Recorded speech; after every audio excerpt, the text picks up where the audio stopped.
एक तो फिर पटक दी तो फिर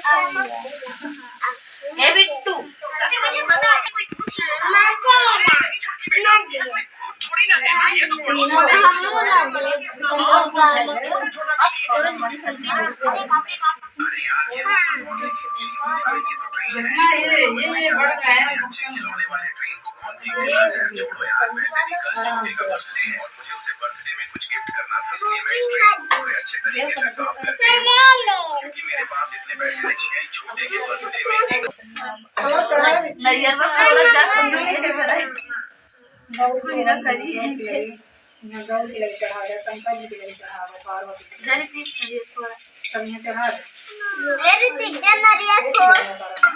भगवान के यहाँ पर सब उन्हीं को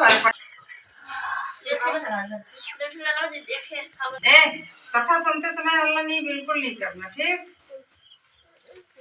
ये पूजा भी हमको लगा प्रसाद में कोई दे रहा तो मैंने से कर लिया उसको अपन व्रत कथा। आज हरितालिका व्रत कथा सुनी जो इस तरह है।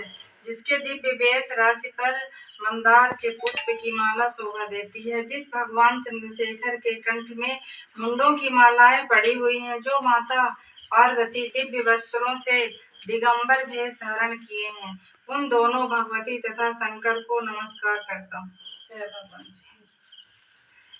कैलाश पर्वत के शिखर पर माता पार्वती ने महादेव से पूछा, हे महेश्वर, अब हमसे अब गुप्त से गुप्त वार्ता कहिए, जो सबके लिए सब धर्मों से सरल हो अथवा महान फल देने वाली हो। हे नाथ, आप हमसे भली भांति प्रसन्न होकर आप मेरे सम्मुख प्रकट कीजिए। हे नाथ, आप यदि मान्य और अंत रहित हैं, आपकी माया का कोई पार नहीं है।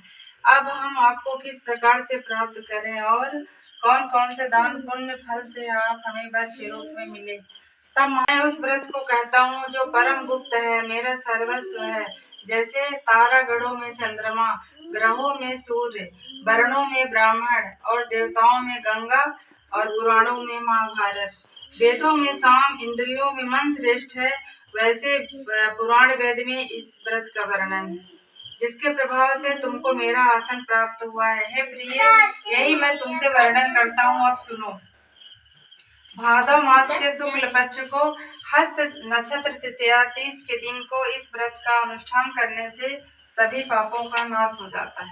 हे देवी सुनो, तुमने पहले हिमालय पर्वत पर इस व्रत को किया था, जो मैं सुनाता हूँ। पार्वती जी बोली, हे प्रभु, इस व्रत को मैंने किस लिए किया था, वह सुनने की इच्छा है, सो कहिए। शंकर जी बोले, आर्याव्रत में हिमाचल नामक एक पर्वत है, जहाँ अनेक प्रकार की भूमि अनेक प्रकार के वृक्षों से सुशोभित है, जिन पर अनेक प्रकार के पक्षीगण रहते हैं, अनेक प्रकार के मृग आदि जहाँ विचरण करते हैं, जहाँ देवता गंधर्वों सहित किन्नर आदि से सिद्ध जन रहते हैं।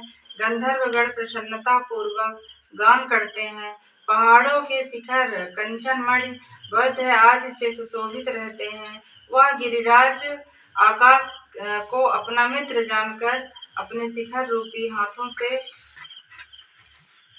छूता रहता है, जो सदैव बर्फ से ढका हुआ गंगा जी की कलकल ध्वनि से शब्दायमान रखते हैं। हे गिरिजे, तुमने बाल्यकाल में इसी स्थान पर तप किया था। 12 साल नीचे को मुख करके धूम्रपान किया, तब फिर 64 वर्ष तुमने बेल के पत्ते भोजन करके ही तप किया। देख लीजिए पार्वती जी कितना कठिन परिश्रम किए थे। बाल्यावस्था में जब से छोटे थे, वैशाख में अग्नि में प्रवेश करके तप किया। सावन के महीने में 12 बाहर खुले में निवास कर अन्न जल त्याग तप करती रही। तुम्हारे कष्टों को देख तुम्हारे पिता को चिंता हुई।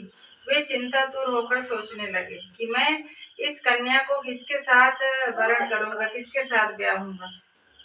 तब इस अवसर पर देवयोग से ब्रह्मा जी के पुत्र देवर्षि नारद जी वहां आए। देवर्षि नारद जी ने तुमको देखा तो तुम्हारे पिता हिमांचल ने देवर्षि को आद्य पद्म आसन देकर सम्मान से बैठाया और कहा, हे मुनिवर, आज हमने यहाँ तक आने का कैसे कष्ट किया आपने। आज मेरा अहोभाग्य है